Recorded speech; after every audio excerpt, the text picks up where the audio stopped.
Hello and welcome back to the ministry, and today we're talking about Joseph and the Technicolor Dreamcoat.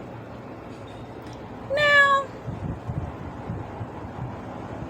I'm going to give you a short summary of this Technicolor Dreamcoat right quick.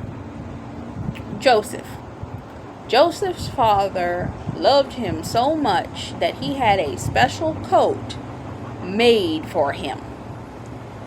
This coat had every color of the rainbow in it. Purple, red, green, yellow, orange. You know the colors. Blue, all of that. Blue, red, from end to end. Now, we all know this. But something dawned on me this morning when he gave me a spiritual revelation about the Technicolored Dreamcoat. If you look at the coat, you see every color. Now, some of this stuff I'm gonna give you right off the dome. Other parts I'm gonna give you what he showed me specifically. Now, specifically what he showed me in the vision or the revelation in which he gave me was that the Technicolor Dreamcoat had a color reference in it to multiple streams of color. When you think about the colors in the rainbow, I believe it's 8 or 9 colors. Let me see.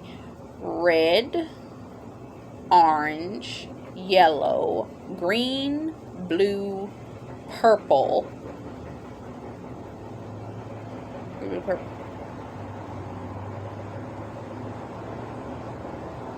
And I can't remember if it's pink in there. If pink's in there, it's in between the red and the purple at some point. But it's anywhere from 6 to 6, maybe 7 colors in the rainbow.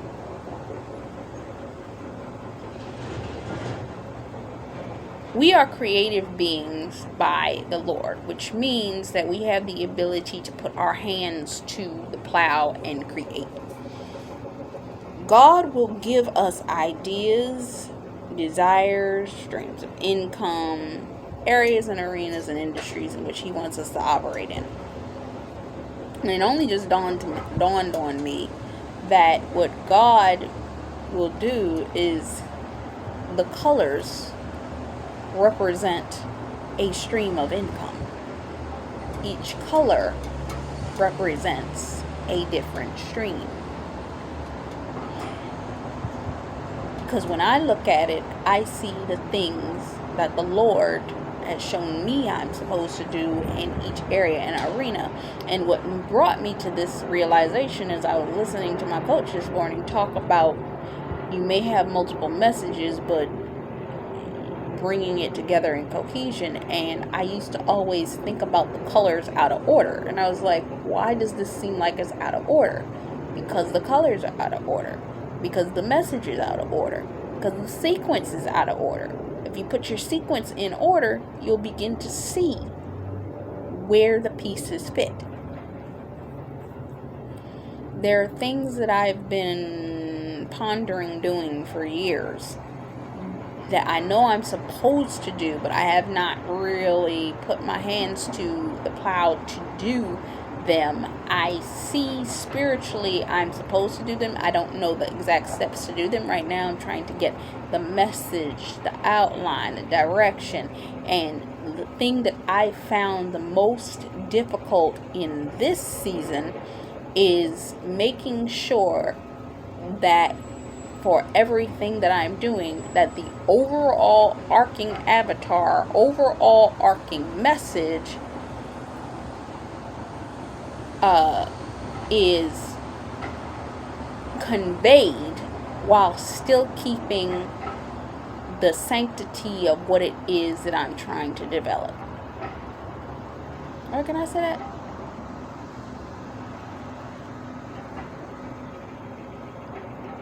I'm not going to say it. I don't think I'm supposed to say it. But, I'll put it this way. As a Christian, we are sent to go out into the marketplace. God will give us assignments. A lot of Christians will get it twisted, having the belief that, oh, you're Christian, you're only supposed to work in this area. You're only supposed to work in Christian things. You're only supposed to work in Christianity. You're only supposed to work in... No. God gives us gifts. He did not say, when He gave us the gifts, oh, I'm giving you these gifts, but I only want you working them in the church. I only want you working them. If you go into music, you must go into CRM gospel music.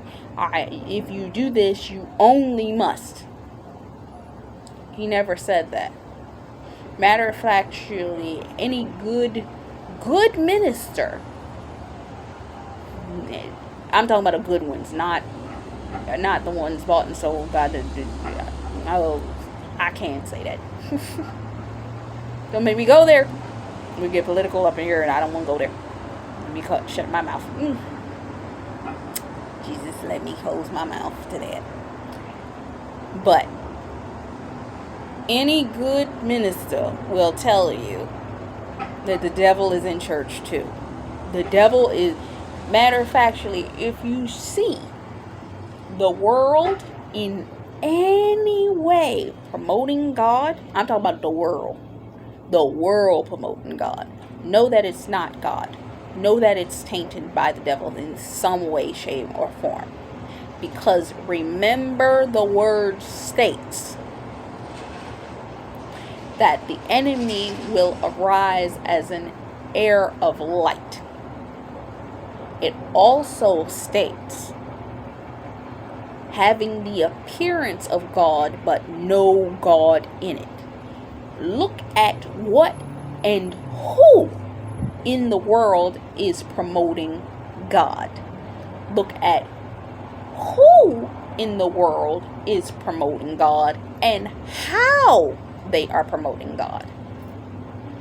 You see, having an air of godliness and no God in you is this was not where this was supposed to be going, but I guess He's got me flowing here. This is what godly flow looks like. Take advantage of it. Air of godliness. When God sends you out into the world, or shall I say, you see the world conforming to godly patterns, be cautious of it. Because as the word says, is it bearing the fruit? Jesus touched the fig tree that had no fruit bearing. If it's not bearing godly fruit, meaning if the person is saying, I love God, but they are walking around doing everything but what God would do, meaning walking around blaspheming God, walking around doing everything that is the opposite of what God is doing. But what you'll see is if a Christian goes into these other realms, these secular places and spaces, they're the ones that are going to be instantly accused of blaspheming the Lord for the most minute and minor things. Let me tell you a secret. God, can I say this? Jesus.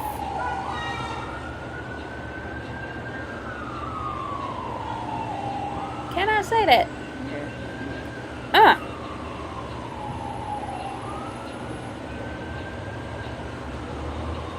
Because I don't want to quench the spirit if I'm saying it. I don't want to quench the spirit. I'm trying to get approval. Okay. If a Christian goes out into the world they need to reflect the Lord. But the Christian that goes out into the world 9 times out of 10 is going to be persecuted for reflecting God. Because they're the one that's actually going to reflect the true light and true nature of the Lord. If they are truly reflecting the true light and true nature of the Lord. And okay. The people in places and spaces where you see the world persecuting them, pay close attention to what they're using to persecute them. 9 times out of 10, it's an illusion. Pay attention to the thing that they're blowing way out of proportion. Is it something worthy of being blown way out of proportion? Can I delve deeper into this, God? Oh my God.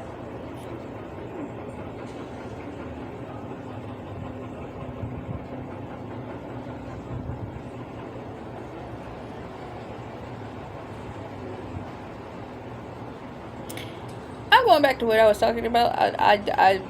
Do you want me to go into this, Lord? Because they'll blow certain things out of proportion that have nothing to do with the thing in which they're trying to talk about. But if you pay close attention, it has nothing to do with what they're talking about. But they will make everything about the thing that they are not talking about. Read between the lines. And that's how you know that that's nothing but a trick of the enemy, because the enemy will create accusation from something that has nothing to do with anything in the name of Jesus. But coming back, as you are coming out of your wilderness season, the Lord will lead you specifically into certain things. As He's leading and guiding you, He's going to give you wisdom as to how to operate. And you're going to have the Dreamcoat. You're going to have the skills in multiple areas. Is that a scripture or a proverb? I don't know. But I know it's a quote. People quote it all the time, but they only quote half of it.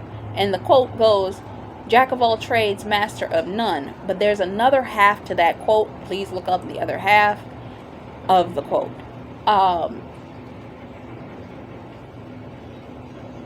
That it talks about being a master of multiple areas and arenas pretty much makes you a genius. It's your mastery of being able to operate in 5, 6, 7, 8, 9 areas and having multiple streams of income. I was looking the other day at a video that somebody had done, a draw video of an audio of Miles Monroe talking about the 4 areas in which the Lord desires to bless you in. Being fruitful, prosperity, how you multiply, and how you subdue. He will give you these gifts of innovation in these 6, 7, 8, 9 areas of the rainbow, which will 9 times out of 10 be in the mountains of the world. And He'll show you, these are the mountains I'm giving you. Maybe He's giving you 4 mountains. Maybe He's giving you 7 mountains. But He's giving you a certain places. And the reason that Joseph was persecuted the way that he was because of the fact that the enemy knew that if he ever got to those mountains, if he ever got his Technicolor Dreamcoat was the key. It was almost the schematic. It was the plan necessary for him to take over. But see, the thing about it, it's a movie called The Book of Eli. In it, it talks about how the whole film, they're trying to get this book away from Eli. They try and get the book, they try and get the book, they try and get the book. At the end of the movie, the last third of the movie, they steal the book from him. only to find that when the enemy gets a hold of the book, they realize they can't read it. But it wasn't the fact that they couldn't read the book. It was the fact that he was the book. He was the book. What was the book? The Bible. He was the book. Taking Joseph's Technicolor Dreamcoat away from him did nothing. But it showed that he was the Dreamcoat.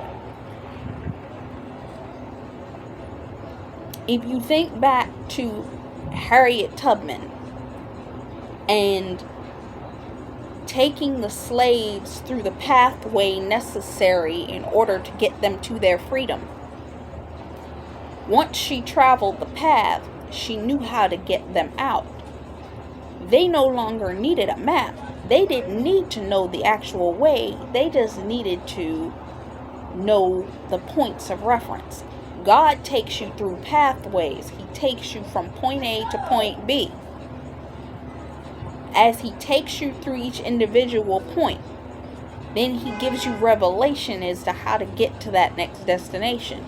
She led hundreds of slaves out of slavery over that period of time.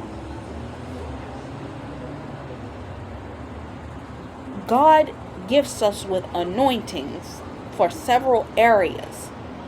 But the thing about it is, the enemy thinks he can take our plans away from us. He thinks he can take our notebooks. He thinks he can take the physical thing away from us. But it's not the physical thing. We are it. You can take the coat. You can cover it in blood. You can use it as the thing to say that the person is dead. But they are it. Joseph ended up in the jail. What did he do with his time? He built multiple streams of income in which he used when he became what was it? He became you want to call him emperor. He wasn't an emperor. He was he was like a magistrate. I can't think of what he was. But what it was is the things that he was creating, the streams of income. Because remember, if you look at the cartoon version that they created by Disney, he had a tree that he was nurturing, and he was treating the leaves on the tree for the 3 years in which he was in the prison. God gives us plans that have schematics, that have branches, that have parts to them, that are in arenas, that are in these multiple streams, in these multiple various areas, in these multiple, what you call it, colorways. And in these streams, color areas, so on and so forth, these are waterways that when he pours his spirit and his water through them for the manifestation of the blessing to befall these things, then they are going to be able to flood and flow out to the people in need in the season necessary for them to have. But he didn't need his coat for that. His coat was nothing. He was the Technicolor Dreamcoat. He was the manifestation of the colors. He was it. He was the streams. He carried it in himself. You are the same. You carry the streams. You carry the message. You are overarching conglomerate with multiple streams within you that fall in multiple different areas, just like the rainbow has multiple different placements. The colorways, the streams will come out of you. And God will hold you in a holding pattern, in a bullpen, in a waiting room with that thing as you build that thing. But eventually that thing, just like a pregnant woman that's carrying multiple children, at a specific point in time, her stomach's no longer going to be able to hold them. Have you ever seen a woman carry 2, 3, 4, 5, 8? There's even a woman that carried 10 babies. At a certain particular point in time, the skin no longer has the capacity to stretch any further.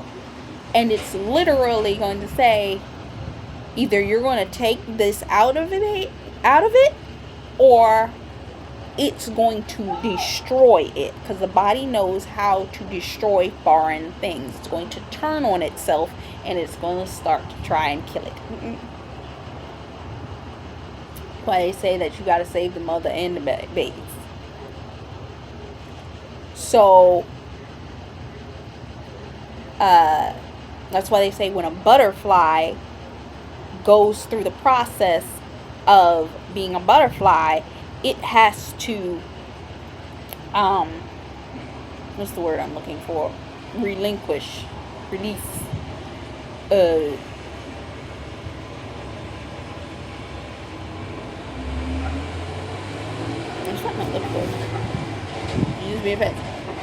It has to